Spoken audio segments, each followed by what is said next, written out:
Hi friends, আজকে আমি restaurant style মটরের ঘুগনি রেসিপি নিয়ে এসেছি। প্রথমে তো একটি প্রেসারে ধুয়ে রাখা মটরগুলি দিয়ে দিব। তারপরে পরিমাণ মতো লবণ, হলুদ এবং 4টে আলু, অল্প পরিমাণে তেল দিয়ে সিটি মেরে নেব। তারপরে একটি গরম কড়াইয়ে তেল দিব এবং জিরা ফোড়ন দেওয়ার পর একটু নেড়ে চেড়ে পেঁয়াজ কুচি দিব। পেঁয়াজ কুচি দিয়ে একটু লাল হয়ে আসলে কেটে রাখা ক্যাপসিকাম, গাজরগুলিও দিয়ে দিব। ভালো করে নাড়াচাড়া করব। তারপর পরিমাণ মতো হলুদ, লবণ দিয়ে বেশ নাড়াচাড়া করে যে দেখব লালচে বর্ণের হয়ে গেছে, তখন তৈরি করে রাখা মশলার পেস্টটি দিয়ে দিব। দিয়ে দেওয়ার পর বেশ ভালোভাবে নাড়াচাড়া করব। তারপরে সেদ্ধ করে রাখা মটরগুলি ঢেলে দেব কড়াইয়ের মধ্যে।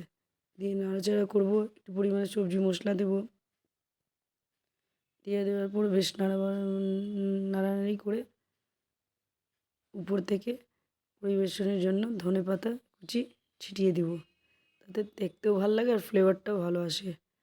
একদম বিশ্বাস করুন, একদম রেস্টুরেন্ট স্টাইলের ঘুগনি। আপনারা বাড়িতে তৈরি করে দেখুন, খুব ভালো লাগবে। আমার ভিডিও কেমন লাগছে প্লিজ আপনারা লাইক, কমেন্ট, শেয়ার করুন। ওকে, বাই।